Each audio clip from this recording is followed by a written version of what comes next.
Baruch Hashem Yahweh Hashem Yahushua. Baruch Hashem Yahushua. Shalom, family. The title of today's lesson is "The Battle Is Not Yours," and this is something we heard before. We always hear it, songs, and people will say this.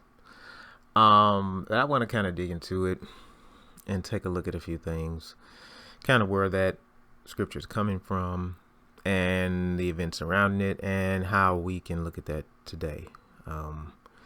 It's important to dig into some of these phrases or encouraging words we get from the scripture and kind of look at them in totality and be able to apply them correctly. Because like I always say, it's the way we think. It's the mindset. It's the spiritual place where you need to be. And the scriptures are here for a reason. There are things that kind of show us and guide us in how to move, okay? So we can get to that point. Because any scripture in the Bible does apply to us and can apply to our lives, but a lot of times we want to just kind of get to that place and not kind of examine how we get there. So we're going to look at some things that we need to do, mindset we need to have, and in a lot of cases, actions we need to take to get to the place where Yah tells us the battle is not ours. Okay? So we're going to be in 2 Chronicles, 20th chapter. Okay, we're going to, because this is where this verse can be found. We're going to look into some things here, okay? And then we can look at ourselves and we can make sure we're in the right place, right? So that this scripture meets us where we are, and we're at the place where we can be, we can apply this, okay? Okay, so we're going to talk about Jehoshaphat, king in Judah. And, he's a good king. He was against idolatry. It's important to be against idolatry, okay? Let's start there, okay? It's important to be against idolatry and serve Yahuwah. And, the first two commandments of the 10 commandments addresses idolatry. It's important that we understand who we serve, okay? And, idolatry was a problem with Israel, still is. And there's a lot of different ways to get there as far as putting anything before Yah. And this is a problem, okay? So when someone comes up who was against that and understood who we serve and who we honor, then Yah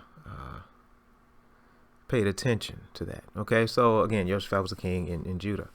And there came a time where Moab, children of Moab, and Ammon, these were the children that Lot had with his daughters, which is the thing Yah hated. After the destruction of Sodom and Gomorrah, these are descendants of those children that Lot had with his daughters, and you can read in Genesis and the account of Lot and the destruction of Sodom and Gomorrah to get detail on that. But these are descendants of those children. They came against, and some other people too from Mount Seir, came against Jehoshaphat. Okay. And we're going to go through what happened there, what Jehoshaphat did, okay? His actions, how he moved.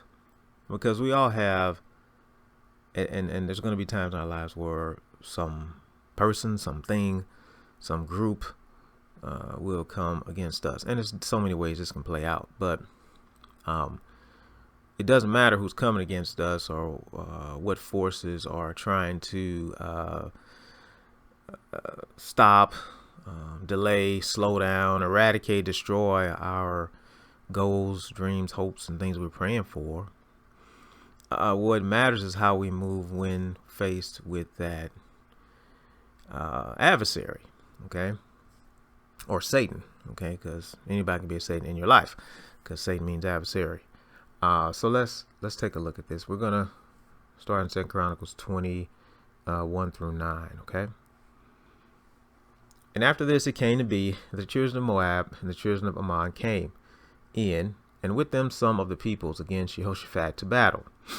And they came and spoke to Jehoshaphat, saying, a great army is coming against you from beyond the sea, from Aram. And see, they are in Hatzatan Tamar, which is in Gedi. And Jehoshaphat was afraid, set his face to seek Yahuwah, and proclaimed a fast throughout all Yehudah. Okay, so let's stop for a minute. So Jehoshaphat was afraid, but look what he did here. Because, when you have obstacles and things that appear to threaten something that you desire or need or want, things you've been praying for, things you've been faithful for, things that you expect Yah to provide because of your faith, the devil's going to come in. Okay, Hashatan, the adversary, going to come in and try to shut you down, slow you down, destroy your faith, show you that he has the upper hand, which he really does not. But Yah will set these things in place to teach you, to show you who he is, to show you who you are, to bring the scriptures to life for you, so that you can understand that this work, these scriptures are alive, and it's not just something that was written down. It's something that lives and moves. Okay. So he was afraid, but he set his face to seek Yahuwah. So let's look at that. Who did he seek? He sought Yahuwah immediately. Okay. And some people, when things come against them, Yahuwah is not the first choice. So we're trying to get to the point where the scripture holds true for you. The battle is not yours. It's Elohim. The battle is not yours. It's Yahuwah's, right? Okay, so what he did, he set his face to seek Yahuwah. Then he proclaimed a fast throughout all Yehudah. Okay? Now, we don't have a kingdom, like that's Yehudah, the whole land of Judah. But we do have a kingdom in our household, under our roof, where we dwell, where Yah has set us, the peace he has given us. And understand that even in this captivity, Yah has given us things. We're able to move, we're able to eat, we're able to have a roof over our head, things to be grateful for. Is it the totality of inheritance? No, but Yah knows how to provide things for us. And when we trust him, he does break things off for us and allows us to live. And we got to understand to be grateful for whatever that is. Okay. But that peace that we have right now, okay, that little inheritance you have right now, whether it be your ways to live, your means of living, which is a job, and ways to get there, and, a little family you may have, things that you, some people take for granted, okay, is what Yah has provided for you. It's a provision he's made for you. And, hey, the enemy will come and try to threaten that. So we're going to apply that. We're going to look at how this lines up with us. So he sought Yahuwah. That's your first instruction. You turn to Yah immediately. I don't care what it is. If it's something that's threatening what you have, what you hope to have, what you're trying to do, you have to seek Yahuwah. And it proclaimed a fast throughout Yehudah, so that it was willing to fast for it in your household. Okay, that's your Yehudah, that's where you rule or dwell, your kingdom, so to speak. And a lot of times, you have someone in your household, one or more people who is in line with your way of thinking and trusting Yah as well. And if something that's serious to you and the others, then a fast would be a very wise thing to do. Of sundown to sundown, whatever Yah instructs you to do. But you have to have that type of mind where you're willing to just shut everything down, okay, and totally focus on you and Yahuwah. Okay, this is what the king did. All right, let's keep going. Verse 4. And Yehuda gathered to inquire of Yahuwah. Even from all the cities of Yehuda, they came to seek Yahuwah. Okay. Seek Yahuwah. Seek what to do. Come to him. As a family, come to him. Some things are so heavy that your whole family got to get involved. Okay. And it only increases the blessing. It only makes things even that more important to Yah. As the scripture said, where 2 or 3 are gathered together in my name, I'm in the midst. Yah does honor that. But if it's you and you're the only one in your household, then it's you. But this is the mindset to have. Oh, if you're the only one in your household that's believing, that lives this way, that understands who holds your future, then it's you as well. So, inquire of Yahuwah. Okay? And Yehoshaphat stood in the assembly of Yehuda and Yerushalayim in the house of Yahuwah in front of the new courtyard and said, now this is important. Let's look at what he was saying, his prayer, okay, to Yah. He said, O Yahuwah, Elohim of our fathers, are you not Elohim in the heavens? And do you not rule over all the reigns of the nations? And in your hand is there not power and might, so that no one is able to stand against you? It's a rhetorical question, but you're presenting to Yahuwah your understanding of his power. Do you see what's happening here? You're ready to give this to Yah. But look how it's being done. You know, I understand that you have all power over everything. Okay? Who's going to stand against you? Let's keep going, verse 7. Are you not our Elohim? You have driven out the inhabitants of this land before your people Israel and gave it to the seed of Abraham, your friend, forever. Let's understand that Abraham was given a promise. And even though we're in captivity, even though we're in a state where we're kind of under certain rules and restrictions of people who are not our people, because of course our forefathers' disobedience and our continued disobedience as a whole today, within that situation, Yah still remembers. He still remembers the promise to Abraham. Now, there's things he's going to do for us, which is a whole nother video, and prophecy will be fulfilled. But we have to understand, just like Daniel and 3 Hebrew boys understood, in their situation, there was still an essence of and a remembrance of the promise to Abraham. So within that situation, they were still blessed and still able to move, still able to prosper, okay, as many of us are doing. So that promise to Abraham is still alive. We still see it. It is kind of in a muted form. It is kind of in a diminished form, but it's there. And we understand Yah is the one doing this, okay, until all things are fulfilled.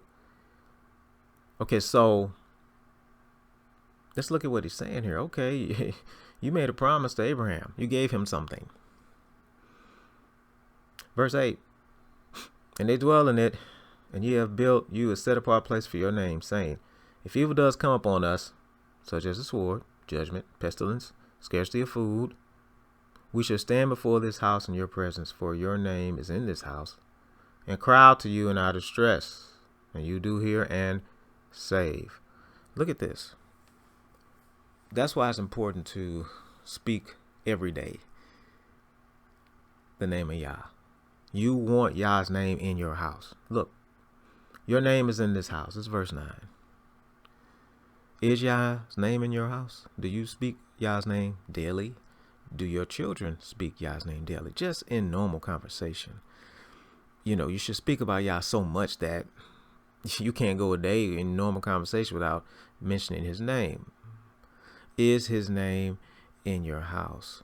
Okay? And that's from you. Is his name coming from you? Do you meditate on that? Do you speak his name? Do you understand this? There's not a day go by that we don't speak about Yah. Us, our children. I mean, it's just normal. This is something that should be in place. You should always talk about Yah. Because some people want to mention him when they need him. But can you say your name is in this house? That's very important. Okay? We cry out to you in our distress. Before you pick up the phone and call somebody else, you know, I need some money, or I need this, or cry out to Yah first. If he tells you then to pick up the phone, then you do it. Because then he's already prepared the other side and prepared the way for you, whatever that is. But first, just take a moment to cry out to Yah in your distress. And he will hear you and save you. Okay, what's happening here? So we have a great army. And believe me, it feels like a great army sometimes. Feels like it's too much for you. And we have to understand that. That's why the scripture says that, and I'm paraphrasing here, he is made strong in our weakness. But if we think we're going to handle this, that, and the third, and not involving him, then we're not admitting that we need him. And we're going to get into that because this is exactly what's going to happen. Now, again, he sought Yah first. He then asked a rhetorical question, but it's an excellent question to ask. Are you not our Elohim and rule over all things? And isn't it true that no one can stand up against you? This is something that should be recited in these times. We're trying to get to the point where the scripture applies to us, right? Let's keep going. We still in 2 Chronicles 20, 10 through 15. Let's look at verse 10. And now see, the children of Ammon and Moab and Mount Seir, whom you would not let Israel invade, and they came out of the land of Mizraim, they turned from them and did not destroy them. And see, they are repaying us by coming to drive us out of your possession, which you have given us. Okay, this is great. Which you have given us to inherit. Now let's look at this, because you'll look at that and try to disconnect yourself from that. Well, we ain't in the land and this, that, and the third. I'm talking about the land you are in. I'm talking about the possession you currently do have. Guess who gave it to you? And guess what it is? It is a piece. It is a portion of inheritance. Is it everything? No. But what you have right now is your little inheritance for now. And guess what? The enemy will try to drive you out of it. Whether it's a job, whether it's just peace in your house, whether it's your good name to try to destroy, anything that Yah's given you. I don't care, your credit rating. Trying to destroy your inheritance, whatever little piece this is. Okay, and it can apply to so many things. And here comes the devil trying to drive you out of it. And I'm going to tell you this right now. We have inheritance, things Yah's given us. I don't care if it's an old shoe with 3 holes in it and it's only the left shoe. If it's yours, if it's supposed to be yours, and somebody come try to take it, in Yah's sight, it's worthy of death. Especially in it's your Israelite brother or sister. You cannot touch what is theirs. I don't care what it is. But the devil will try to come against it and take it from you. Do you understand? Let's look at this the right way. Don't disconnect yourself from this. Don't say, well, we're talking about something much greater than what's going on here. We're going to be getting on planes, we're going to be flying back to where we're supposed to be and all this kind of stuff. Stop for a minute. Let's look at where you are right now. Okay? Whatever little piece that Yah's broken off for you, that you're extremely grateful for. Guess what? The enemy will come against that. And he will try to overwhelm you. You might be feeling overwhelmed right now. You may have been feeling overwhelmed yesterday, last week, because of something you feel the enemy is coming against you. Now let's keep going, because you probably feel this way, but you have to admit it. Verse 12. O our Elohim, would you not judge them? For we are powerless against this great army that is coming against us. Now, do you see what Yehoshaphat did? I'm powerless against this, but you are not. Because, there may be entities and bodies coming against you that you have no power to influence. You have no power to change their mind, make them think a certain way. But Yah, I always pray, Yah, make them think how you want them to think concerning me, so that it goes the way you want it to go, and that I and my family are blessed because of it.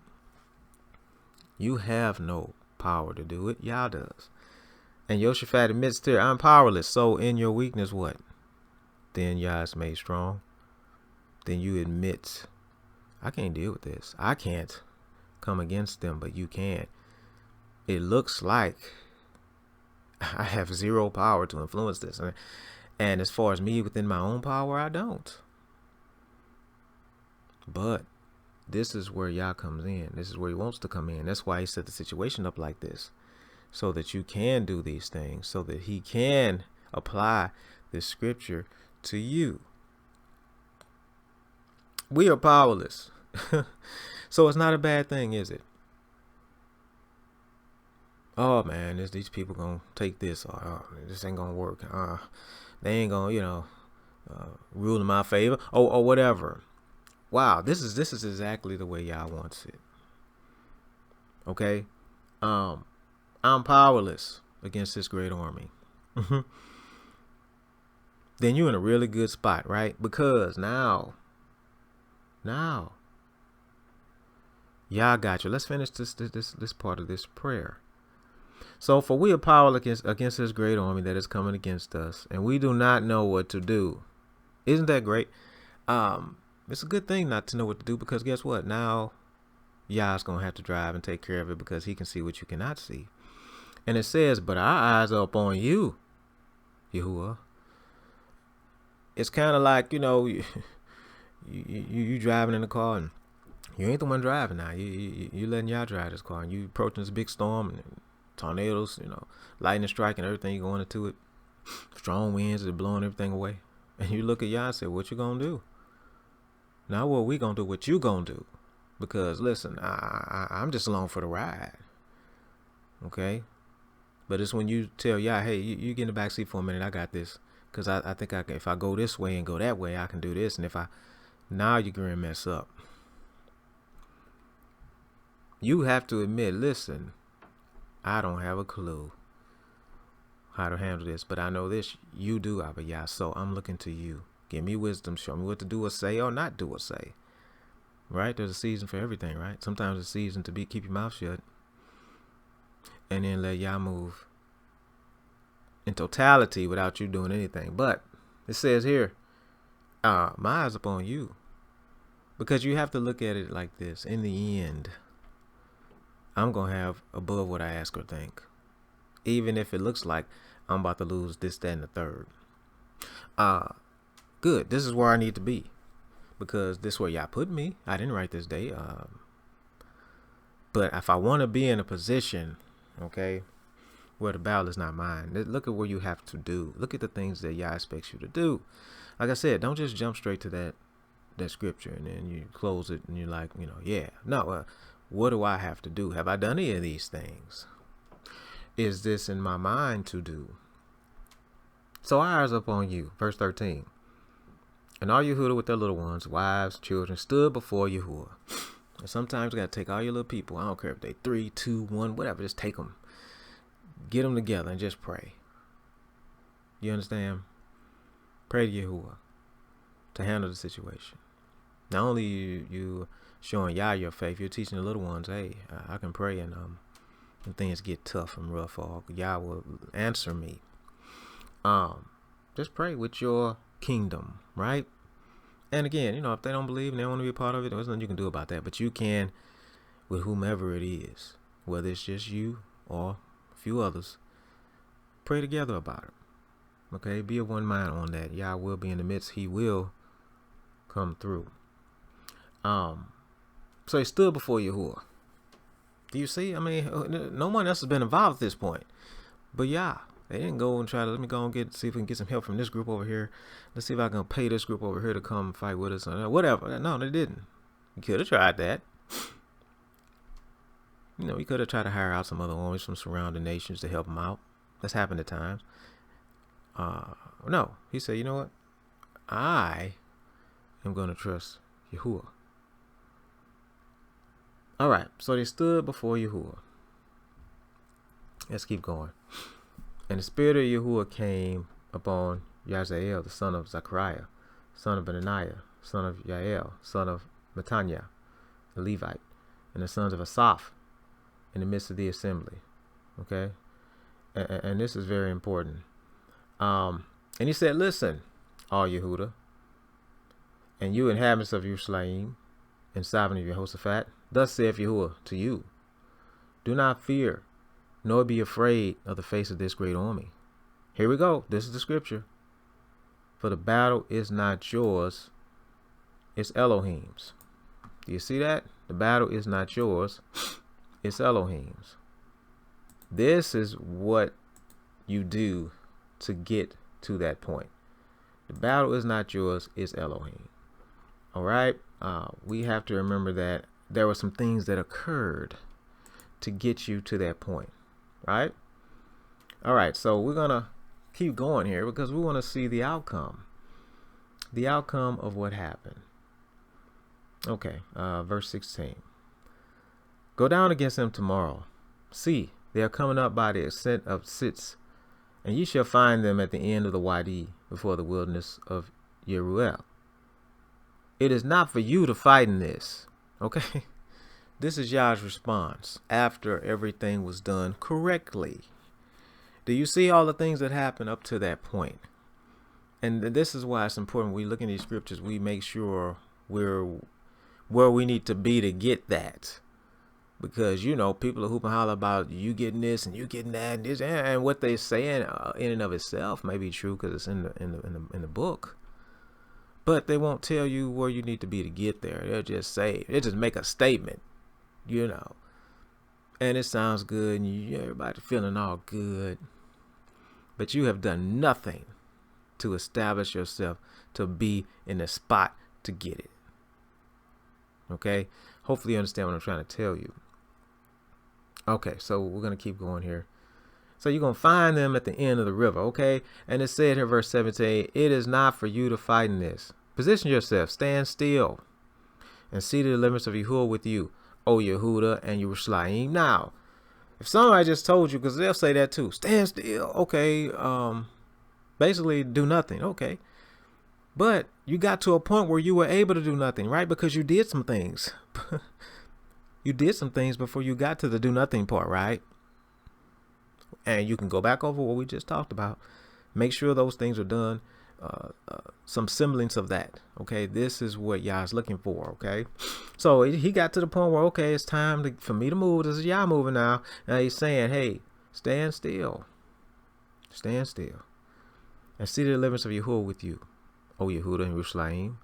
Do not be afraid nor fear. Go out against them tomorrow, for Yahuwah is with you. So, you know, you were afraid. You did all these things you're supposed to do. You sought Yahuwah first. You prayed. You fasted. You believed. You came to him and exclaimed to him how you understand his power and that you understand you're nothing without him and that you're going to look to him. Then you say, okay, don't be afraid, fear. You can drop that. Go out against him tomorrow. Meaning, hey, stand up to the situation because you got to see what I'm going to do. And Yehoshaphat bowed his head and his face to the ground. And all Yehuda and the inhabitants of Jerusalem fell down before Yahuwah to bow themselves before Yahuwah. And the Levites, children of the Kohathites, and the children of the Korites stood up to praise Yahuwah, Elohim of Israel, with a exceeding loud voice. They rose early in the morning and went out to the wilderness of Tekoa. As they went out, Yehoshaphat stood and said, hear me, O Yehuda, and inhabitants of Jerusalem. Trust in Yahuwah, your Elohim. Be steadfast. Trust the prophets and prosper.